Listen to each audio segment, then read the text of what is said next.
La siguiente presentación lleva por título Innovación aplicada a la gestión del agua, el control del estado de los acuíferos y el aprovechamiento de la información compartida, y la va a realizar Antonio Collado. Antonio Collado tiene un extensísimo currículum que voy a intentar, al menos lo intentaré, resumirlo brevemente. Antonio es licenciado en Antropología Social y Cultural por la Universidad Católica de Valencia, es diplomado en Trabajo Social, máster en Gestión Cultural, máster en Marketing también, ha sido coordinador de Atención Comunitaria del Ayuntamiento de Burjasot, en la actualidad es director ejecutivo de la Fundación El Olmo y director técnico de El Ruraltec desde mayo de 2001. Es patrono de la Fundación Valenciana Vicente Andrés Estellés y patrono de la Fundación El Olmo. Bueno, y no me extiendo más porque no andamos bien de tiempo. Pues nada, muchísimas gracias por estar aquí, Antonio, cuando quieras. Gracias, Francesc. El currículum es la edad, no tiene otra importancia, de verdad. Bueno, yo quiero agradeceros, Francesc y Joaquín, que me hayáis invitado a estar aquí para contar lo que yo puedo contaros del agua, porque de entrada he de deciros que yo no me considero en absoluto un experto en temas de agua. Sencillamente, el motivo por el que empecé a interesarme hace 2 años por esta cuestión tiene que ver con una cuestión que tú mismo, Francesc, has expresado al principio de tu intervención, en el sentido de que me di cuenta de que no sabía nada del agua. Me di cuenta de que yo iba al grifo y abría y salía agua, pero no tenía ningún conocimiento de qué estaba pasando hasta ahí. Y entonces empecé a darle vueltas a esta cuestión.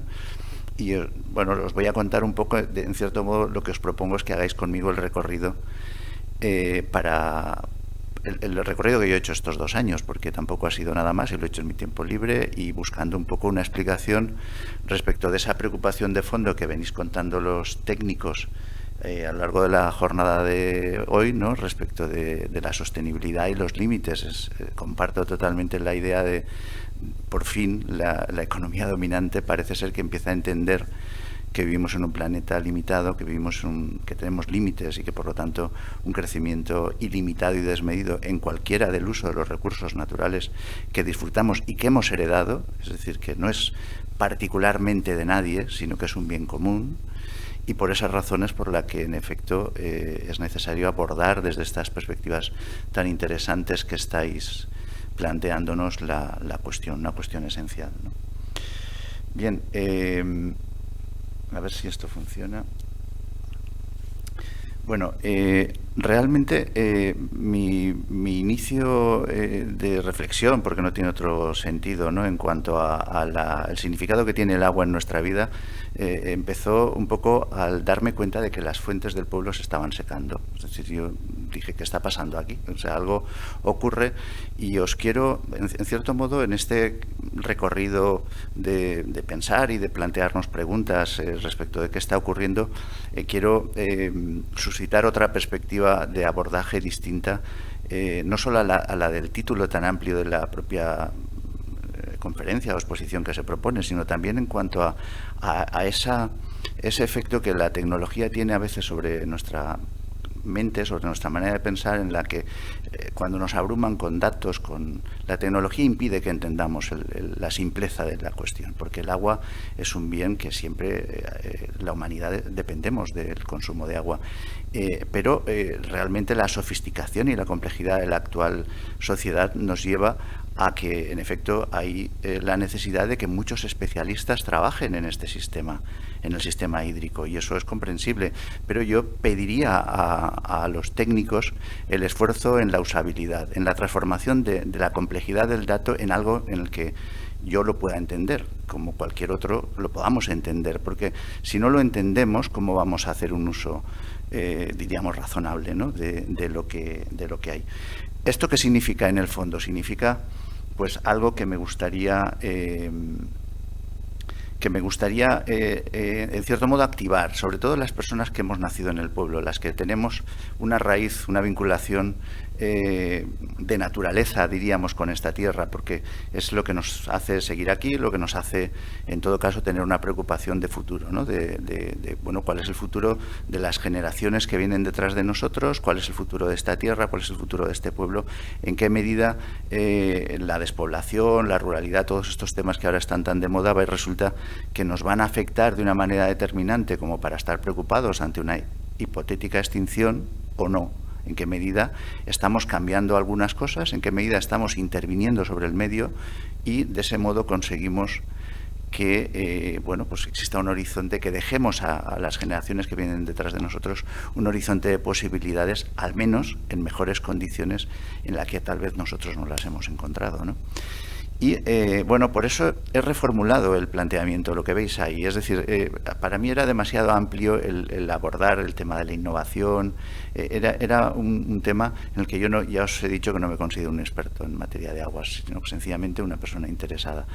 Y bueno, yo creo que lo que hay que considerar es que, en efecto, una buena perspectiva para abordar esta cuestión es intentar preguntarnos por qué las fuentes se están secando. Ahora veremos el volumen de fuentes que tenía este pueblo y veremos en parte cómo están. Y por lo tanto, propongo que contemplemos las fuentes como un síntoma de salud. Un pueblo con fuentes es mejor que un pueblo sin fuentes. Yo creo que eso todos lo diríamos, ¿no? Os pregunto, ¿quién se acuerda de cuando se dejó de beber agua en la fuente de la plaza? Que es por un problema técnico, pero bueno, la fuente de la plaza no sirve agua. O cuando dejamos de beber agua de la fuente grande o del Tornajuelo. Yo, cuando era pequeño, o cuando era incluso más mayor, mi padre me decía, ves a regar a los caños. Y me decía, tienes que ir a las 7 de la mañana y a las 7 de la tarde. A las 7 de la mañana iba y vaciaba la balsa. Y a las 7 de la tarde volvía y estaba llena y la volvía a llenar. Hace más de 20, 25 años que esa balsa ya no tiene agua. ¿Por qué ocurre esto? Porque, y digo mi experiencia personal como elemento de referencia, estoy convencido de que todas las personas que sois del pueblo y que estáis aquí tenéis mucha vida, mucha historia de vida respecto de fuentes, respecto de cosas que han ocurrido en relación al agua, que son igualmente valiosas, ¿no? Entonces, bueno, a ver si consigo que funcione este vídeo, porque es un vídeo que tiene una misión. No es mío. Creo que por la voz conoceréis rápidamente quién es. Estaba aquí. Me han dicho los técnicos de sonido que estaba aquí. Vale, a ver si lo vemos. No sé si se oye. Volumen. No se oye, ¿verdad? Ahí está en marcha, pero aquí no. Bueno, está el micro por aquí, ¿verdad? Yo prefiero verlo con vosotros. Esto va. ¿Sí? ¿Se oye? Sí. Vale. Me han dicho que me ponga aquí. Vamos a ver. Estas son las fuentes de Aras. Estas son las fuentes que tenía el pueblo. Según una publicación que hizo la revista del Hogar de Aras, son 32 fuentes, si no recuerdo mal. ¿Se puede leer el nombre de las fuentes? No.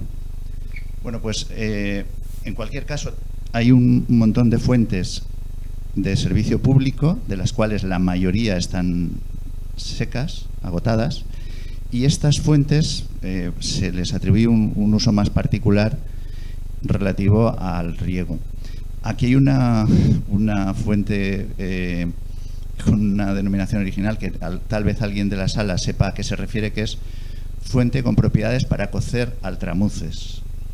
Seguramente era por la calidad del agua, ¿no? Que es una de las características de lo que es la herencia de nuestro sistema hídrico y que está en riesgo. En efecto, el que no tengamos las fuentes prestando agua y prestando servicio es un problema sobre el que hay que reflexionar. Yo las preguntas que me hice durante este tiempo fue ¿por qué se han ido secando la mayoría de las fuentes? ¿Qué ocurre con las fuentes? ¿Este es un proceso que ocurre solo en Aras o es un proceso... ¿Se oye mal, verdad? ¿Se oye bien? ¿Es un proceso que afecta solo al término municipal o es un proceso más general? Lo que he podido averiguar es que es más general. Y bueno, ya pues centrándonos en el caso nuestro, en Aras, que podía averiguar yo del sistema hídrico del de Aras, en qué medida hay riesgo de sequía, escasez, contaminación, pérdidas en la distribución, etcétera. Y sobre todo, cuáles son las previsiones, no en los términos técnicos en los que nos lo han contado, sino en términos incluso, y es un poco el motivo por el que entiendo que se me ha invitado a estar aquí, de en qué medida podemos diseñar alguna solución de innovación y de participación de la gente, de los vecinos, en la gestión del agua, ¿no? Este es el sistema hídrico, según el IGME, el Instituto Geográfico Minero, este es el sistema hídrico de este pueblo. Esta es una especie de vaguada de un cazo enorme, que es donde está Aras. Y como veis, toda la capilaridad del sistema hídrico que nos rodea es bestial. Aquí está la vertiente del Turia. Y, en efecto, esto yo creo que influye en el análisis de por qué las fuentes se están secando, ¿no?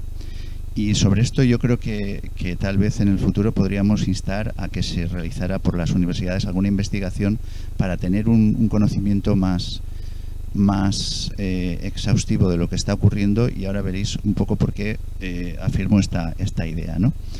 Aquí está el subsistema de Alpuente, que como veis es la vertiente de agua que cae en otro sentido distinto al que recibimos en nuestro perfil orográfico.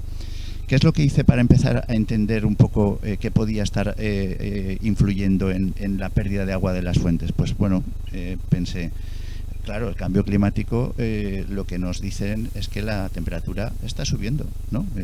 Y si la temperatura ha subido, pues a lo mejor es que incluso llueve menos, pues llega a pensar, ¿no? Y bueno, pues como tenemos la suerte y tenemos personas innovadoras aquí en el pueblo, como por ejemplo el Forestal y otras personas que hay aquí, que ya hace 30 años que están registrando los datos de meteorología con las dos estaciones, la del Pico del Gavilán y la del pueblo, entonces le pedí los datos a Joanma, y Joanma me facilitó los datos de los que sale este gráfico. Aquí tenemos cuál es la temperatura que se ha ido produciendo todos estos años. La verdad es que lo ves y dices, bueno, pues no sé, no entiendo nada, porque parece que estemos igual, ¿no? Yo sé que sube la temperatura, pero así en un gráfico plano yo no acababa de entender muy bien qué estaba pasando. ¿Y qué pasaba con la precipitación, con las lluvias? Pues con las lluvias, sí, mira, en el año 89 llovió mucho. Y luego tenemos estos picos, pero también ocurre lo mismo. Aquí tenemos un plano que no parece que ya esté lloviendo menos, ¿no? Entonces dije, bueno, pues esto así no se puede analizar, hay que enfocarlo de otra manera. Y dije, vamos a ver, si lo que hacemos es sacar las medias por décadas acumuladas, entonces, ¿cuál es el gráfico resultante? Bueno, pues aquí ya empiezo a entender un poco lo que ha ocurrido. Es decir, desde 1989 a 2019, que es el periodo de extracción de los datos que me facilitó Joanma, resulta que ha subido 1,8 la temperatura. Vale, pues entonces sí que ha subido la temperatura bastante. Es decir, casi 2 grados sí que es un factor condicionante el funcionamiento de nuestro sistema hídrico, ¿no? Y dije, bueno, pues vamos a ver lo mismo con respecto de la lluvia. ¿Llueve menos?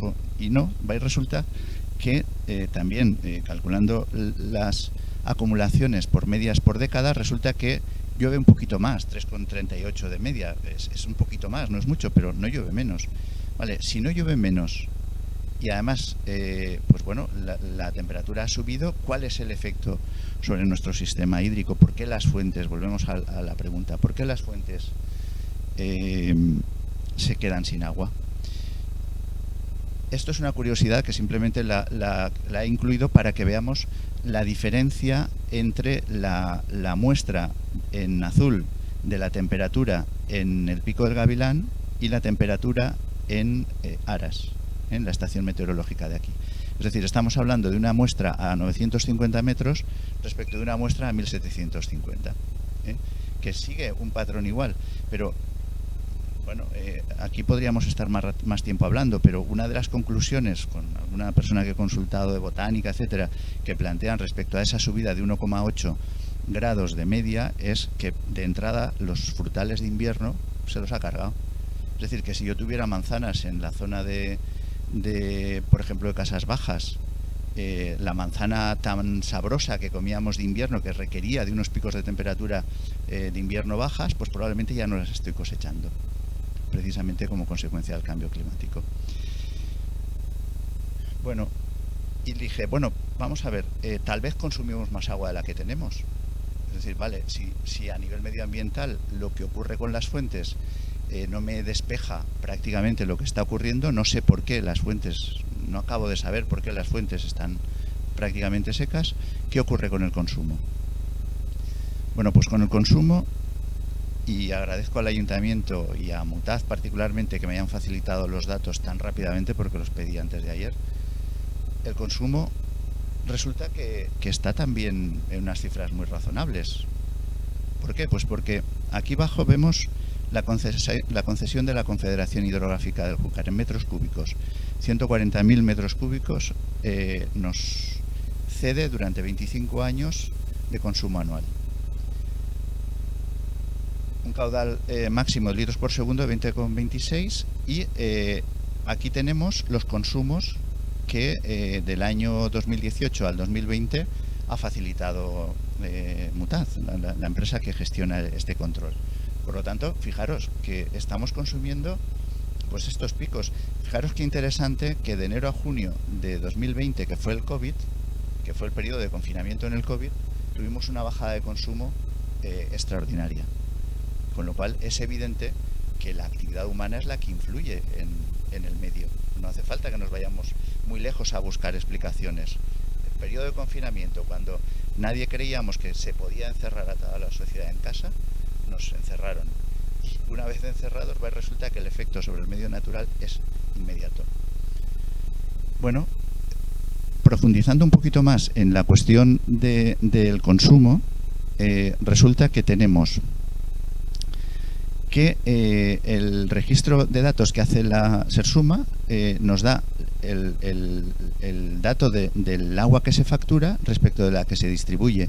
Y aquí vemos las pérdidas, algo a lo que se ha hecho referencia a lo largo de la mañana de una manera notable. Es decir, que estamos perdiendo una media de entre 6.000 y 7.000 metros cúbicos año de agua por el estado de las canalizaciones.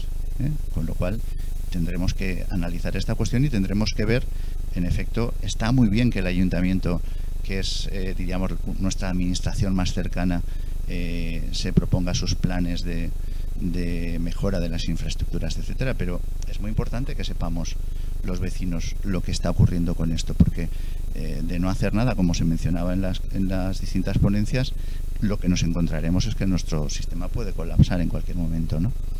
Además, en este sentido, fijémonos cómo también nuestros límites concedidos por la Confederación son muy altos, para uso ganadero 36.000 y para abastecimiento 100.000, cuando estamos en cifras.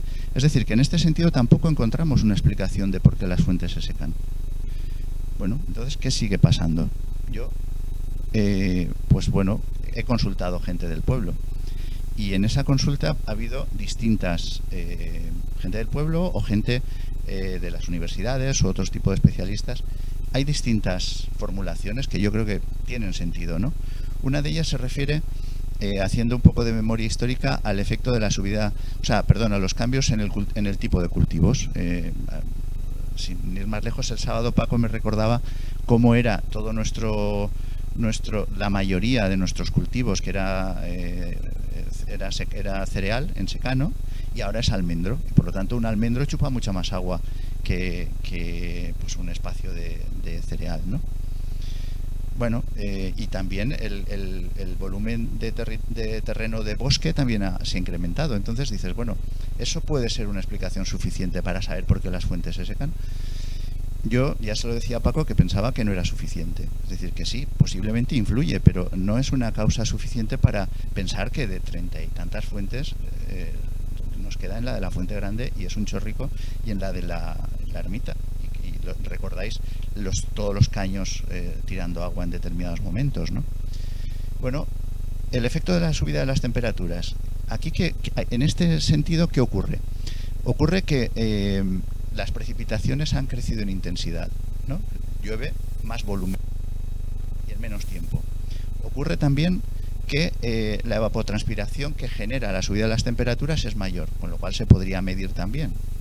Podríamos ver cuánto transpira más, cuánto más sube a la atmósfera, es decir, una lluvia permanece menos tiempo en el suelo y por lo tanto se filtra menos. También las escorrentías y la reducción de la permeabilidad del suelo se produce por distintas causas, entre otras, recordáis todos que de pequeños nevaba mucho más. La nieve hace que la permeabilidad en el subsuelo sea mayor, ahora nieva menos permeabilidad. Y además las escorrentías, es decir, el volumen de las tormentas, hace que, pues cuando cae de golpe se va más rápidamente y por lo tanto se filtra menos. Otro elemento a analizar es el desequilibrio del nivel de extracción y reposición del acuífero. Y os recuerdo que nuestro acuífero es mucho más amplio que el término municipal. Es decir, nosotros posiblemente, uno de los errores de interpretación que yo mismo tenía era que cuando piensas en un pozo con una casita pequeñita como el que está mostrando Mutaz, que va a ser la nueva instalación, da la impresión de que saca el agua de ahí abajo. Es decir, el concepto de acuífero que yo tenía o que se suele tener está bastante desviado de lo que los técnicos dicen que es un acuífero. Un acuífero hay que entenderlo más como una esponja que como una cueva, que como un lugar donde está recogida el agua. Y el efecto de extracción de un acuífero del agua es como cuando, yo pondría el ejemplo de como cuando te comes un polo ¿recordáis los polos antiguos que chupabas y se quedaba?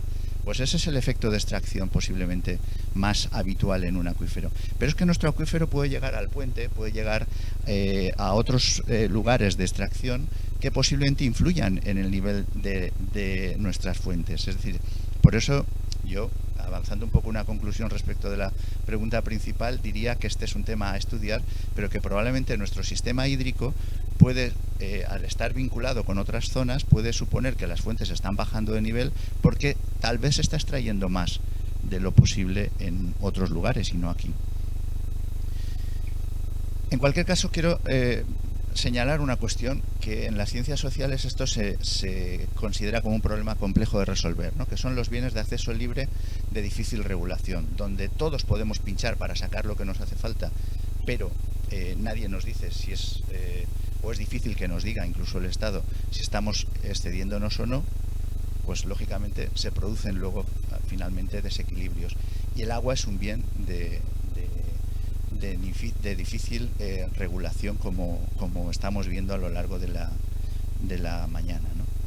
Bueno, entonces, nada, por ir terminando ya, simplemente resaltar. Las fuentes yo creo que representan la descarga de un sistema acuífero. Si las fuentes se agotan, tenemos que pensar cómo queda el acuífero, porque las fuentes lo que hacen es mostrar por presión, por una serie de circulaciones internas, la salud del acuífero. Además, muestran la conexión de las aguas subterráneas con las aguas superficiales, son espacios de elevada riqueza biológica, constituyen un refugio de fauna y flora acuática, forman parte del patrimonio hidráulico. Nuestro patrimonio hidráulico relevante, ¿cuál es? El Molino La Jarra, el Molino Carmí. Eso es nuestro patrimonio hidráulico, que lo tenemos perdido y abandonado. Es decir, si queremos conservar nuestro patrimonio hidráulico, tendremos que pensar en la presa del río, en los elementos que constituyen. No seamos tan olvidadizos que por el hecho de que tenemos agua potable en el grifo creemos que ya podemos considerar que esto ha sido una solución definitiva y para toda la vida. No, el agua nos tenemos que preocupar de ella. Y sobre todo porque forman parte de un patrimonio cultural, histórico y social en un territorio que no es propiedad nuestra, es que lo hemos heredado y lo tenemos que dejar para los que vienen detrás. Es decir, que nadie es propietario por mucho que piense que tiene una parcela, hace un agujero, saca agua y esa agua es suya. No, el acuífero se extiende muy